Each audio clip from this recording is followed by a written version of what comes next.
Hi, welcome to Personally Speaking. I'm your host, Msgr. Jim Lisante. In 1962, he won an Academy Award for Best Supporting Actor for his incredible role as Bernardo in West Side Story. He's now written a great book called My West Side Story, a memoir. Our guest is George Chakiris. Stay with us.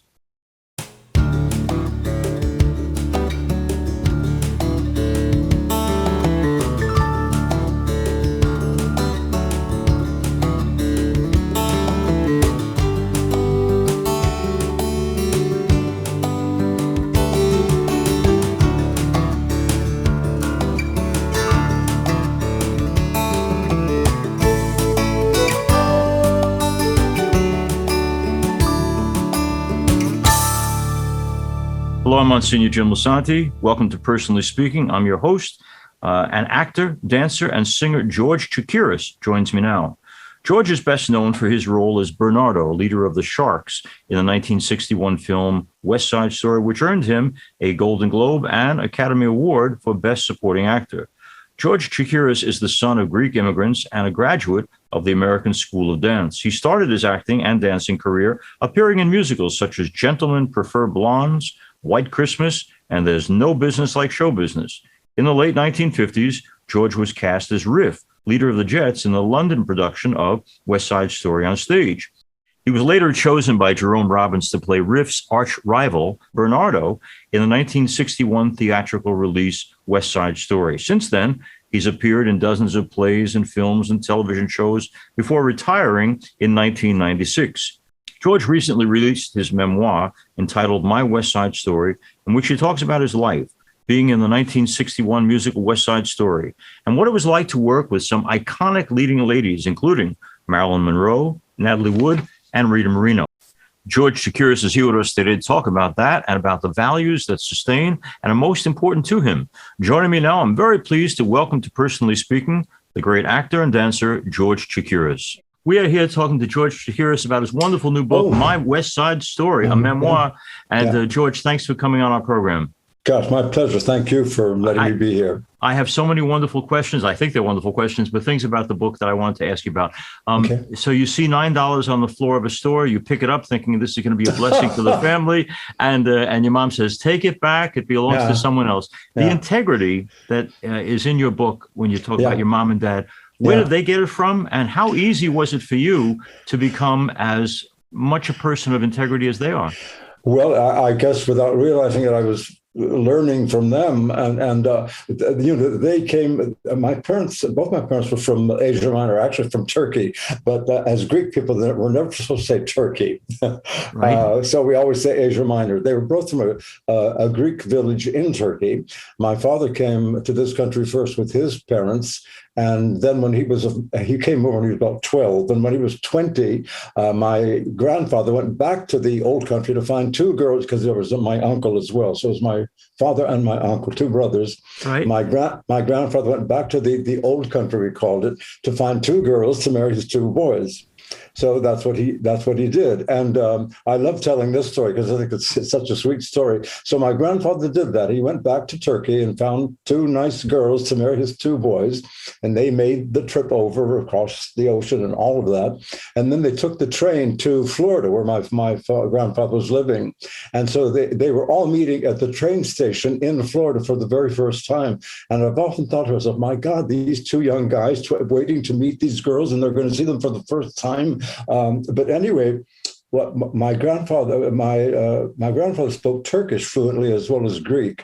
And so when they arrived at the train station, my grandfather with the two girls to meet his sons, he said, this one is for you, and this one is for you.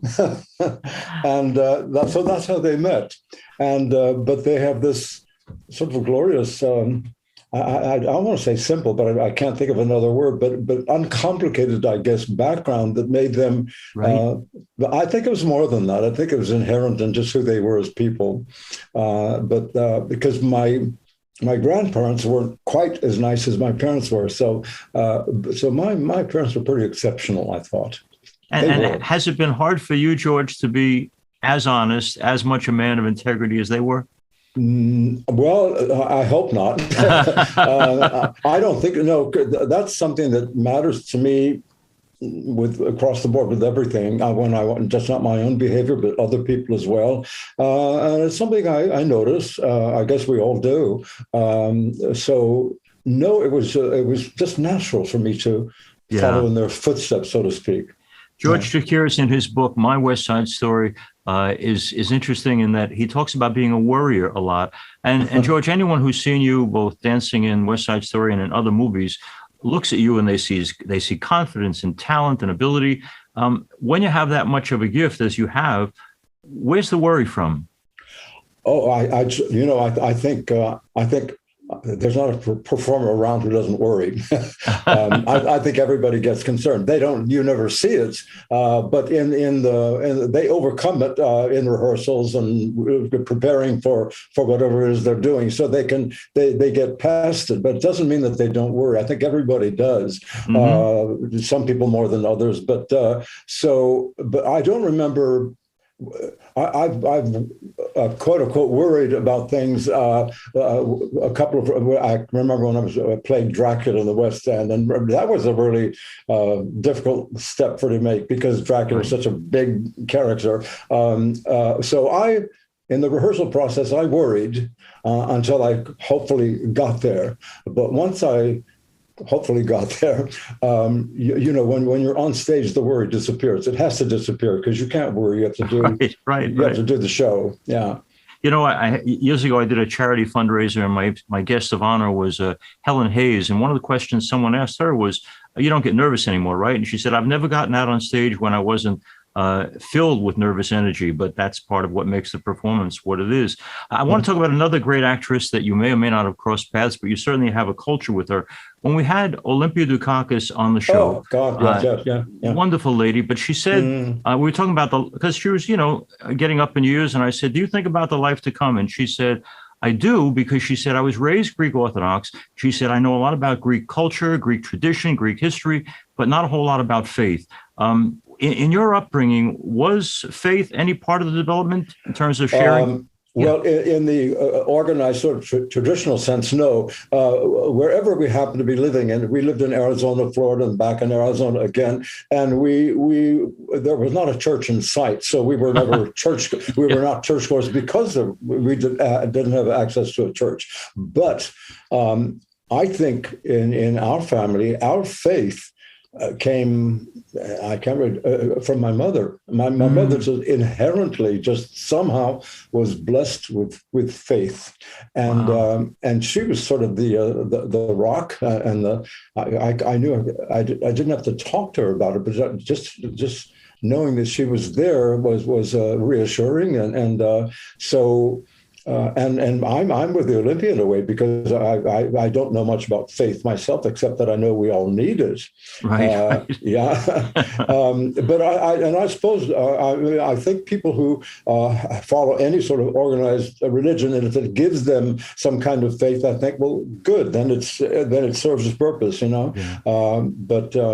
No, that's good, George. George, I remember even the page because I was so struck by it. I want to share it with our bereavement groups. Page 139 is where you talk about the shock and the loss of your dad, and the real recognition that he's not coming back, and that this man you love so much is gone. It's just a great testament to what we all go through when we lose people we love. When you go through something like that, does it shake your faith? No, it didn't. I didn't even think about that somehow. With everything that was going on, you just deal with other things, practical things we have to do when we lose someone, services and all of that. But no, it didn't. But for me, I wish my faith were a little bit more solid just for myself at this stage of the game, and that's why I sometimes envy people who have faith, no matter how they happen to have it, because it really does help. It does help you get through the day, so to speak. Yeah. Well, knowing how much you love your parents, as a person who believes in the life to come, I'm praying, George, that you're going to meet them face to face again in heaven. And speaking of the goodness of your heart. Well, and I see that you're a man of faith. Come on. So I'm talking to someone who knows something. I'm trying anyway. Every day is another challenge. In his Yeah. book, My West Side Story, George Chakiris also does something that I was struck by, because I think we think of people sometimes in Hollywood as a bit self-absorbed, but George decides after his father dies that he's going to get a home, buy a home, and not only have a home, but it's not for him, it's for his mom and for his siblings. Tell me about the decision that went into taking care of your family, and why there is that generosity of heart that you have, George, that makes you say, I'm not just here for me, I've got to be here for other people too. Yeah. Well, again, I just think that comes inherently from my parents and who they were. They were always very. I mean, they took such beautiful care of us, all of us. I really was a loving home. We had dinner together. We spoke together. No television, no radio, nothing. We were with each other, and I look back on that, and I just really appreciate that time with my parents and with the family. And so it was a natural. I didn't even have to think about it. It was a very natural thing to do. Okay. George Chakiris played, as he mentioned, on the West End in London, Dracula. And down the road a piece in London, another actor was playing Dracula too. I mentioned that because the other actor went on to write a book that I read a couple of years ago, and it was filled with lots of nastiness about every co-star he ever knew. I mention that because your book, George, and I hope for people who read it, they get to pick up the flavor of goodness, kindness, tolerance. You obviously made a choice, because everybody knows stuff about people, but you made a choice to go with the positive and not the negative. Again, what is it in you, George, that says, I don't want to be one more gossipy, nasty book about people. I want to go positive. You made a decision. How come?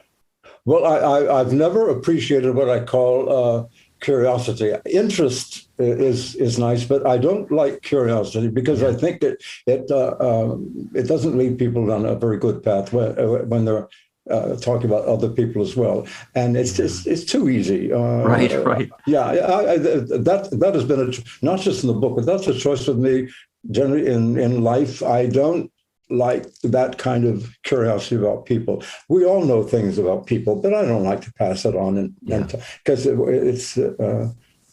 And there's not a person around who doesn't have great qualities that we can talk about instead of something else. Well, related to your goodness, George, I was struck by a couple of things. There are two people that offered challenging moments to you: Hal Prince, the producer director, and also a good friend of ours, Elaine Stritch. We had Elaine on a bunch of times, but there was a time when I had her for a TV show, and I had also who's the fellow who played Franklin Roosevelt so often? Oh, Edward Herman, the actor. And at one point, she demanded of him that he give her his hat, and he did. And I said to him, "Why would you do that?" And he said, "I'm terrified of her. You don't want to cross Elaine Stritch." Anyway, I mentioned all that because she was sometimes terrifying. You find a way to overlook the challenging parts of her personality and to celebrate the good. Yeah. Again, is that ability in you, George, the ability to overlook a lot or to forgive a lot, something that comes natural, or do you have to work at it? Well, I think it does come naturally. With Elaine, it was so easy because she's such a lovely person. She cares about people. She's genuine. She's sympathetic. She's kind, and she doesn't. Elaine never sort of gossiped around people. She was always kind. She had a great observation of people, but she was always generous and good about it. And Elaine, because I had, before I met her and was started rehearsal, I had heard a couple of stories. That was not the person I met and spent a year with. No, she was. Nothing like that at all. She wasn't drinking, none of that. She was generous, and she was so fantastic to spend time with, on and off the stage. I think if people reacted to you that well, George, it might have been that you had an inviting and kind heart, and they responded in kind. We did that TV show I mentioned with Elaine. The hour leading up to our taping, she was a nightmare for all the technicians. So as soon as we went on, my first question to her was, Elaine, before we started the show, you were a nightmare to everybody in the studio. Why? And she said, because I am terrified of life all the time. And she went into talking about her alcoholism and all the rest.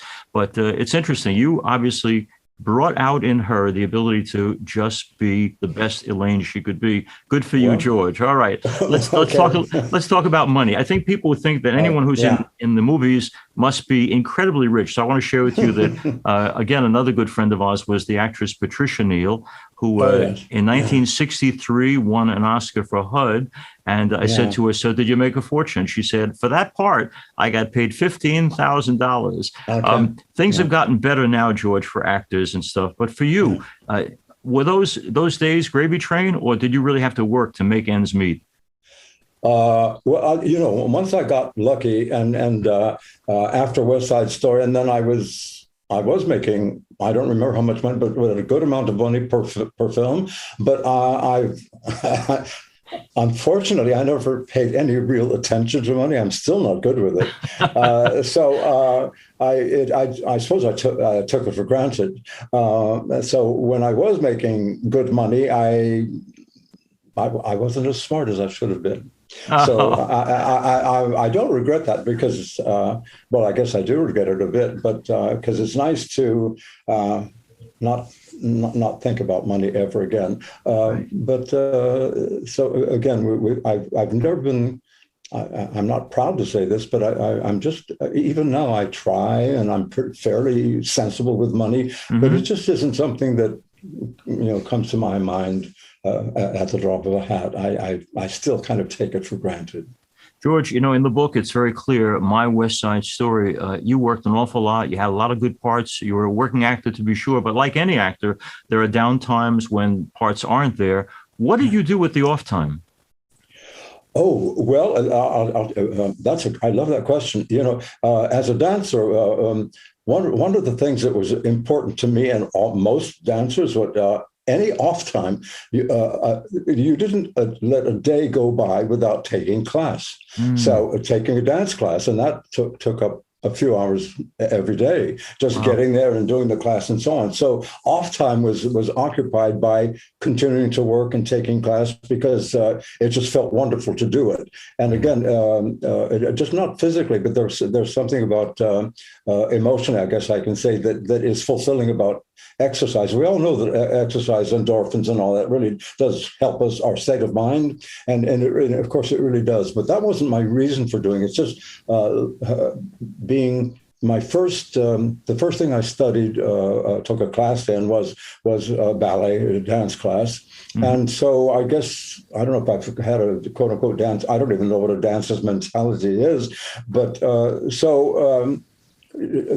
off time, I never had a problem with off time. I was never think, oh my God, what am I doing? I was never concerned about that. It was just another phase of things. And it was, I never had a problem dealing with quote unquote off time. And I was relatively busy anyway. But again, I kind of appreciated off time, I suppose. George Chakiris said, "There are many reasons to like you. You're a wonderful man, but I'm going to give you a reason to hate you." Most of most of my parishioners who are in their 80s are carrying a substantial bit of extra weight. Anyone looking at you right now on our show would notice that you are not. So, what Yeah. is the key? What's the secret to staying in shape into your eighth decade?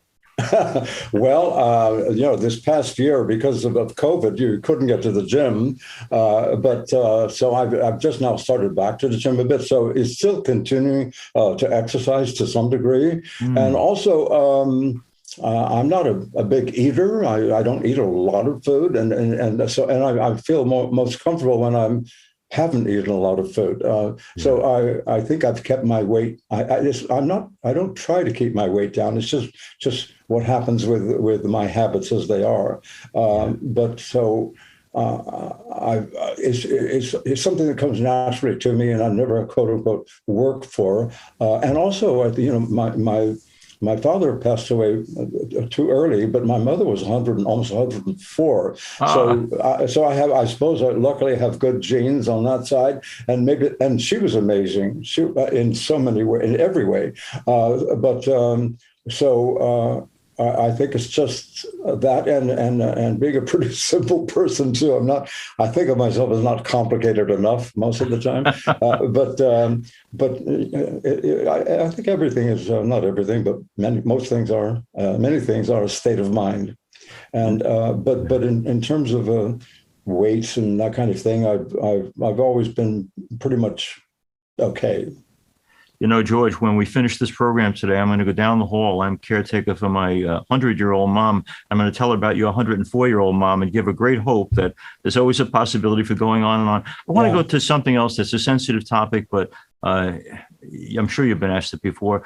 We're living in this age where people feel someone can't play a role unless they are ethnically or culturally or color-wise that particular person in the movie or play, which would mean that a good Greek/Turkish background guy would probably not be playing Bernardo today. Do you have a point of view on that? And I'll tell you, I'll lay in front of you that my feeling always has been that an actor is an actor, that you should be able to play anything. And so it's just interesting to me. I wondered, as a guy who won an Academy Award for playing a Latino who probably wouldn't have had a chance to do that today, what your thoughts are on that. Well, I'm sorry that everything's so politicized. I mean, I can think of beautiful examples of people who've been cast other than what they are ethnically themselves. Anthony Quinn, a Mexican actor who plays Zorro the Greek. Who else could have played that role like him? Nobody. So I think that, to me, the unfortunate part of what's going on now is that, everything should be creative, and somebody casting a film shouldn't be locked into, I think they should have the freedom to cast that role as they feel it should be cast, and who they have access to. Right. I think it's a shame that we're overemphasizing this need to be politically correct. It's good that we pay attention to that, of course, but I think as artists and as people creating something, it's nice if people don't have to think of that aspect as well in terms of getting the job done, so to speak. I like it when there are no restrictions, basically.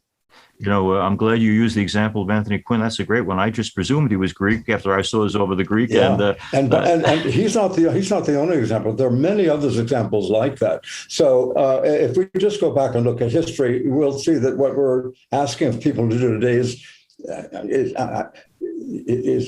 not always reasonable. Yeah. A quick story. I was next to Anthony Quinn once at a dinner, and he was 82 at the time, and he had a 2-year-old child. So I said to him, I said, does it worry you at all that you'll probably never live long enough to see your child grow up? And he said, this is a sign of a strong, healthy ego. He said, I will not live long enough to see him grow up. But for the rest of his life, my son can say, I am the son of Anthony Quinn.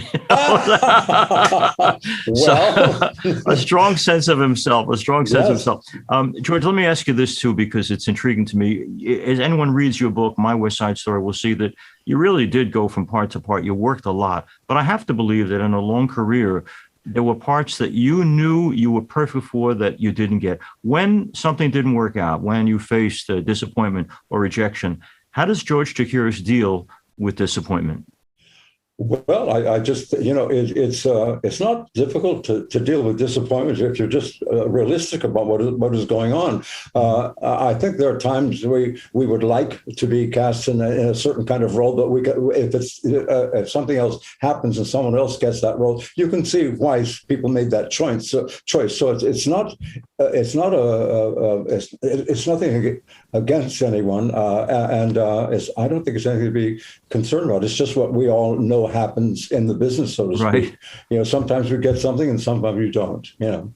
George, you identify in the book, you very clearly, you say you are an introvert, and yet anyone seeing you act with that particular dynamic that you have, that great charisma, would say, wait a second, he's a public person. How can a public person be an introvert? So could you explain to our listeners and watchers, George, how it's possible to be both a very public person, but also personally an introvert?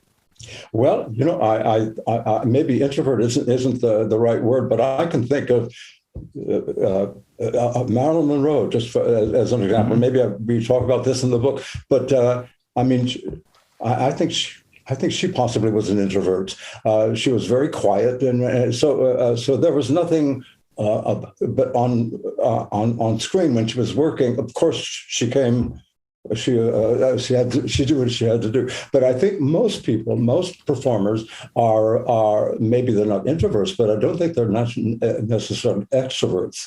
That's some, if you really in your heart really love something, acting, singing, dancing, whatever it is, and that's something you want to do, the love of that takes over and gives you the courage to be come to the table and do what you have to do, in spite of being a quiet or reserved kind of person.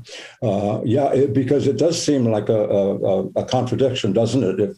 If somebody says I'm an introvert or I'm shy or I'm quiet, and then they get up on stage or in a film and do something, but it's not. I think most people come from a place that's similar to that. Most people. In George Chakiris' book, he says, there's a great line where he says, I guess people talk to me because I'm a good listener. People say I'm a good listener. So I appreciate, especially, George, you coming on a program like this where you don't get to listen a lot. You get to answer the questions, which I know is maybe not your natural disposition, but you've done it so well today, as you've done it in other interviews. And most importantly, you've put it together in writing in this wonderful book, My West Side Story by George Chakiris. I want to thank you for coming on our program. I want to thank you for a lifetime of acting and dancing. And just thank you, too, for the gifts, obviously planted by wonderful parents of goodness, faith, humility, care for others. You're a good man, George. Thank you. Coming from you, that's very nice. I believe in heaven, and because I believe in heaven, I'm pretty sure I'll definitely, you'll be up there. I'm hoping I'll be up there with you. George, thanks again for everything. As we end today's program, I want to thank you all for being with us. If you have any questions or comments, you can reach me at personallyspeakingpodcast@gmail.com. To go see past episodes of our show, go to YouTube and search under Personally Speaking with Msgr Jim Lisante. And don't forget to click like and subscribe. Personally Speaking is also available as a podcast on personallyspeakingpodcast.buzzsprout.com. Or for past shows, go to www.closeencountertv.com. Click on the radio button at the top of the page. You can also get our shows at www.ollmp.org. And also get a weekly homily from Msgr Jim. Personally Speaking is also on Facebook at Personally Speaking with Msgr Jim Lisante, and we're also now on Instagram at Personally Speaking Podcast. Personally Speaking is made possible because of the support of so many of you. Thank you for your help and support. I'm privileged to serve as host and executive producer, Personally Speaking. Our producer is Lisa Jandovitz. Thanks so much for joining us. We'll be with you again next time on Personally Speaking.